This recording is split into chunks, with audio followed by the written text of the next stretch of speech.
Hello, everyone. Welcome back to Real Talks One podcast. Today we have a good topic. Recently, you must have seen there is a lot of chatter around generative AI and SaaS in particular. So, in a recent interview, Microsoft CEO Satya mentioned that SaaS is dead, and it is basically the age of generative AI agents. That is what will define the industry. So he made this statement, and of course, he ruffled several feathers because there are a lot of billion-dollar companies which are currently profitable that have built, SaaS solutions over the past decade or so. Uh, Salesforce being the earliest SaaS provider, right? Almost 15 years back, Salesforce started, and they had the first CRM solution in the world. And since then, there are numerous other companies who have jumped into this SaaS bandwagon and offer various services, whether it is HRMS, finance, ERP, pretty much any kind of system is now offered as a SaaS. So, since we are discussing about SaaS, it's very important that we basically define what SaaS actually means. So, software as a service essentially means that you don't have to manage the software, you don't have to code the software. Software is already pre-built as an end application, and it is offered to you over the cloud, so that you don't have to do any installation, any configuration, maybe little configuration, and you can use the end product as it is without having to deploy anything on your own systems, right? So this delivery model was pioneered by Salesforce almost 15 years ago, when they came out with their Salesforce CRM as their first product. And soon enough, this trend was picked up by multiple players across the industry. As I said, now pretty much every kind of thing is available in as a SaaS, right? How SaaS is different from an existing software systems. So back in the day, almost a decade ago, when SaaS was still picking up, companies used to have license-based software, right? So SaaS and cloud computing have kind of gone side by side, like hand in hand. As cloud computing has become more pervasive, people have started using cloud. Now we have dominant players such as AWS, Azure, and GCP. Of course, Oracle is also there. A couple of other players are also there, like Blue Ocean, or a couple of smaller players as well. But majorly, these are the three public cloud providers, including Google, Amazon, and Microsoft. Salesforce is the leading SaaS provider, right? And then all the other kind of things like ATS systems, Talio is one of them. Uh, Workday is another one, which is an HRMS and system. Then you have finance systems as well, ERP systems as well, which are offered via SaaS. Back in the day, what used to happen was you used to buy licensed software that would oftentimes deploy onto specific machines in your system, and then you had to like hire like a administrator who would manage those systems, both the software as well as the hardware. So any kind of configuration, any kind of challenges that used to occur, you had to deal with them or file a bug with the vendor who was providing you that kind of a software. And then those vendors would provide you a like a hot patch or patching your systems, and then you have to download that patch, restart your system. So basically it involved a lot of heavy lifting. It involved a lot of maintenance. It was also bad for the vendors itself because you had to give different version of software to different people. So at any given point of time, different enterprises would have different versions of your software. So you have to maintain multiple different releases. That okay, maybe some customers are on my 5.1 version, other customers have already upgraded to 6.0 version, somebody else is on 6.3 version. So at any given point of time, company had to maintain multiple of these versions and support those teams. And as you can tell in software, each version has its own intricacies. It may have some bugs that have been now fixed in the later versions. but then the existing customers are unwilling to move to a later version. So all those kind of challenges used to occur, and it used to be quite complicated to manage multiple versions of the same product across multiple customer bases. And again, in customer environment, if you don't recreate the same environment, they would incur a lot of different kind of bugs and corner cases. Again, the vendors had to fix those bugs and corner cases. So it was quite nightmarish for vendors, as well as it was quite heavy lifting for the enterprise customers who were using these kind of software products. So any kind of SAP, ERP, Oracle databases, etc. These were all basically deployed solutions. But pretty much like little over a decade ago, I would say more around like 2011, 12 is the time when this shift started happening, where people started kind of embracing the cloud platforms quite a bit. And I think from 2014, 15 onwards, it kind of cloud became kind of mainstream, where everybody started jumping onto creating SaaS solutions for players. So in SaaS, the fundamental thing is that the vendor itself maintains just one stack, because every other customer is always using this single software that everyone is using.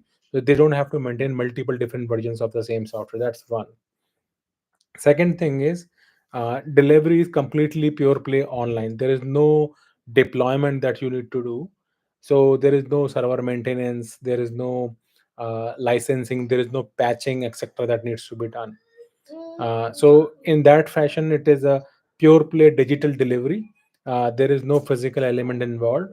So it is easy for customers, meaning the enterprises, to basically just start using the system right away without having to incur heavy machinery, like to install multiple servers where the systems will be deployed. They don't have to do any of it. So it is cost effective for the enterprise customers, both from in terms of like the manpower. They don't have to like now hire admins to manage these systems. They don't have to do any kind of DevOps. They don't have to even do maintenance of this software, whereas back in the day they had to do all of those things. Secondly, it is easier for the SaaS provider as well, the vendor in this case, because for them also they don't have to maintain multiple different versions, because every customer is just using one version that is online. Secondly, if there were any kind of bugs or any kind of issues, updating one software is much more better than updating multiple different versions that you have. And it is very very easy to update an online software which is offered through SaaS, because at the end of the day the end customers wouldn't even know that the software has been upgraded, if it is not customer impacting change, right? So it is easier to do. You don't have to like worry about like how many different versions are there and things along those lines. Last but not the least, the it completely changed the pricing, right? So pricing is something that defines SaaS software, which is very different from traditional license based pricing. So back in the day, we used to have a multi-year contracts, where yearly you had like a license that you had to buy, and it used to specify like how many people can use it, what are the conditions, does it only offer software, or it also has software and services. So licenses used to define those things. And big enterprise customers like telecom companies, banks, insurance company, financial institutions used to have multi-year licenses with Oracle, Microsoft, and other such companies, IBM, who used to offer these license-based products. Now with SaaS, the pricing completely changed. So first of all, the concept of licensing was replaced with subscription. So now many of these SaaS systems offer a subscription module, whereby you repeatedly pay every month, right? That's a very common subscription model, that you have to repeatedly keep paying every month. And SaaS companies generate a recurring revenue based upon this, right? Monthly recurral, annual recurral of the product fees and things like that. So that became a key metric, like what is your annual recurring revenue, ARR as they call it, or monthly recurring revenue, which is like every month you get the subscriptions. So that's one thing. Then Amazon basically pioneered pay as you go model, whereby you only pay for what you use basically. So the way it worked is that if you only used it for, let's say, one day, then you just pay for one day. You don't have to pay for the entire month. Or if you only paid for a couple of hours, then you just pay for a couple of hours. Even if some hours were on one day and couple of hours for another day, then you will be only charged for the total number of hours that were used, right? Then, as the market kind of progressed, many people went ahead from pay as you go model with further level of granularity. So initially it started out with the hourly kind of pay as you go, then they went on to minutes, and I think now even companies are thinking about seconds, so they charge you per second, how you're using it, right? So the more granularity is there, the better it is for customers, because customers will only be charged for that additional amount that they use the product for.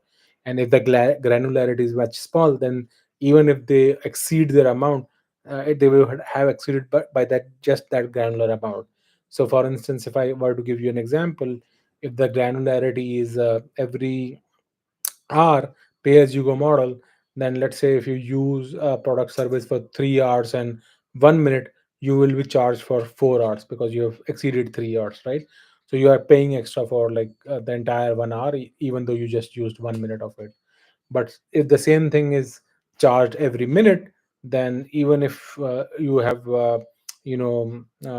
used the system for 3 hours and 1 minute, which is technically 181 minutes, then you will be just charged for 181 minutes, right? You are not going to go further. Similarly, if it is in seconds, then it is even further like down below, right? So you get the idea of why it might be helpful for companies. So that's the SaaS model. Now that we understand what the SaaS model is, we need to understand in the age of agents. I have already made a podcast talks about what agents are, and you can refer to that.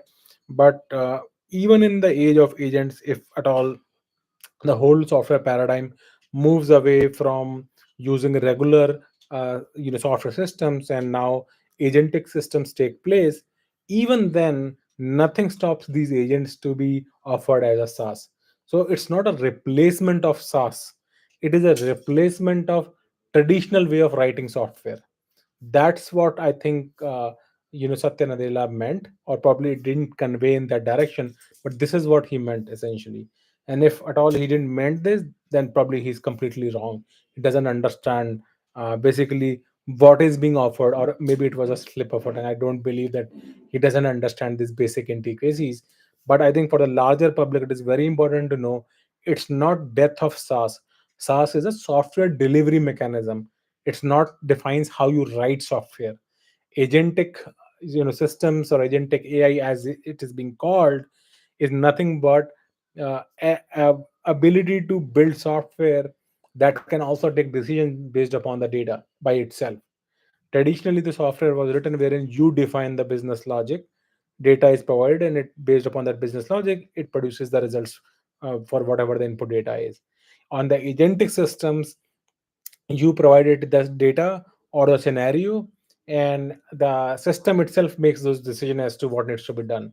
So in agentic system, the amount of coding is very minimal or very simplistic.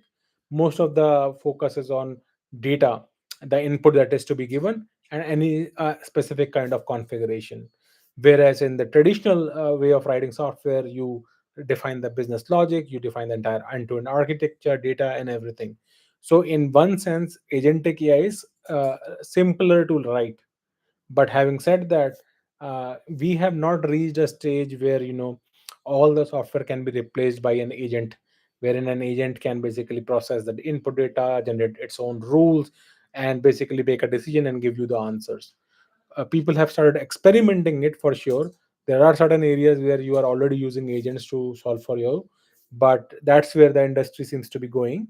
But it is not replacing SaaS. So even if you write the entire software, or it is the agent which is going to make a decision, both of them can be offered as a SaaS, right? So you can always say that the more SaaS, more agents that you use per agent, I will charge you X amount of money, and I can charge you every, like I can always have a subscription that every month you have to pay this much amount of money. plus the number of agents that you use, I'll charge you that much kind of money. So in that sense, so right now the agent subscriptions do not exist because it's such a new field and people are still experimenting with it. But I think existing SaaS model can adopt to basically start offering agents as well. So agents can be offered as SaaS. There will be absolutely no difference in using them. The only beauty here will be it won't comprise of lot of code. The agent themselves should be able to make those decisions and do those things by themselves. That's the idea, that the agent should be able to do it. So I think it is very important for us to understand that the fundamental difference here is not about SaaS or no SaaS. Fundamental difference is how do you write such agentic software versus a normal software, right? Agentic software is more to do with like how do you provide it the right set of data, how do you have the guardrails so that you can validate the any kind of decision that the agent is making, and get the results from there. Whereas a traditional SaaS software already has the business logic and all already inbuilt. So this is what my thought process is around this discussion of whether SaaS will be killed. So the answer is simply no. SaaS is not going anywhere. Even if they come out with a new mechanism to whether there are new kind of subscriptions for agents, whether there is a new pricing mechanism for agents, it is still not going to eat SaaS will still continue to remain. And as I said, nothing stops you to basically start charging agents through SaaS as well, so you can do that. uh, However, having said that, enterprises are slow movers. So, lot of banks, insurance companies, etc. You'll be surprised to know that many of the previous companies, such as like Walmart or insurance companies, banking and financial institutions, still use mainframe computers from 50, 60, 70 years ago, even in this date and age, right? So if they have not even end of line mainframe, which technically no other company even supports today, right? Only few consulting companies are there that will provide support for your COBOL and JBL they have, and mainframe systems. Existing product companies don't even support that or make any kind of new such kind of uh, you know mainframe systems or such kind of legacy old systems. But uh, you can understand that similar companies would also be having traditional SaaS software, whether it is ERP systems from SAP or HRMS systems from Workday, or even financial systems and other systems from Oracle, and other such like agent tracking, like application tracking systems from Talio, or many such companies, right? Or what is the other name, like greentech.io, right? Something like that. uh, Green Hub or something, I forgot. One ATS system was there. So all those systems already exist, right?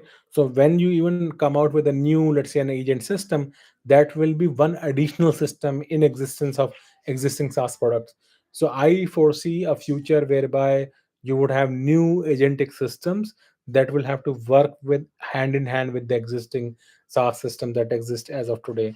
So I think there would be tremendous opportunity to build new workflows which will have some manual human intervention, some agents, and some existing SaaS applications. All of them have to be tied into a new workflow to get the things done. That's what I envision in short to medium run. The companies will have to embrace this year. And I think as we move on to like 2026, this will become much more kind of the norm, that you will have operational overhead which will be done manually. You have existing SaaS applications, as I talked about, ERP, procurement, finance, etc. And then on top of them, you also have new agentic systems that are capable of taking these decisions themselves. But all these three systems have to work in tandem, right? So you will require to have workflows that tie all these three systems together so that they can work in conjunction to basically deliver the results. So that's what I envision in the next like 1 to 2 years. We will start seeing such kind of applications that are a hybrid mix of operations, existing SaaS applications, or traditional software systems and agentic systems all working together to solve problems. And uh, post that, I think when slowly these existing SaaS applications will be migrated into like pure play agent systems, then slowly the existing SaaS applications could be end of line. So I think even if SaaS will still not be dead, it will be the uh, traditional software systems that are going to die. But I think it would be a very, very, very slow death. Even if it occurs, I would suspect it would easily take 5 to 10 years. It's not going to happen in our next 1 to 2 years. So that is what people need to know. And sometimes, these CEOs and founders will make very, very orthogonal statements or eye-catching statements, but we need to peel the onions to really find out what they exactly mean and how it can impact our business. So if there are any companies or professionals who are listening into this, be prepared to come out with hybrid applications that involve manual intervention, that involve existing traditional software and agentic software all working in tandem. So there will be tremendous opportunity to build these workflows that tie these applications together to deliver results. So I foresee that happening. Similarly, all these existing SaaS applications or traditional software, as I call them, non-agent software, as I call them, they will slowly losing out of steam. But it will take couple of years. It's not going to happen in next 1 to 2 years.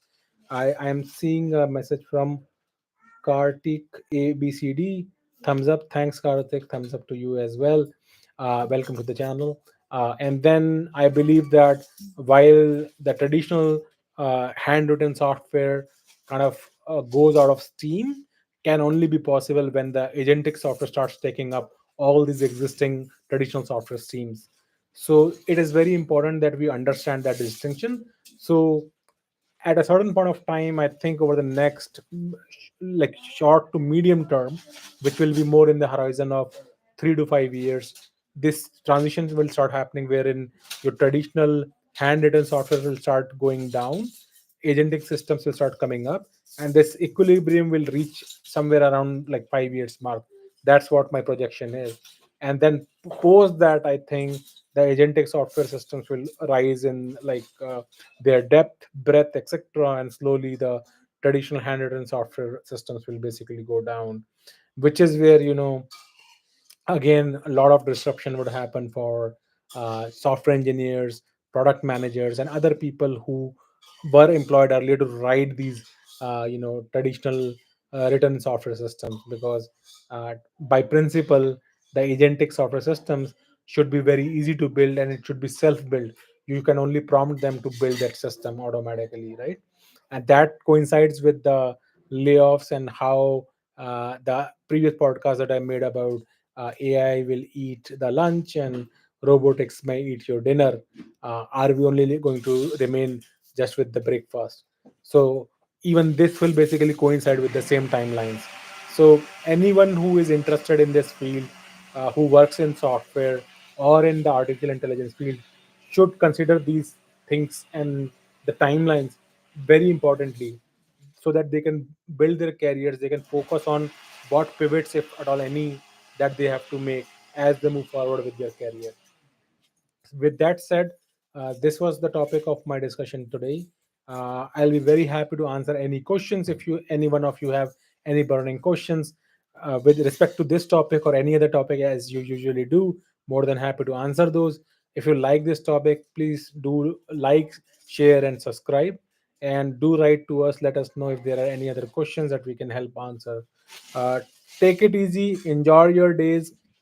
This is the weekend again, and I am sure from 6th of January many of you will go back to your schools or colleges or your work again. So till then, take care, have a nice day, we'll meet again. Enjoy your time. Bye.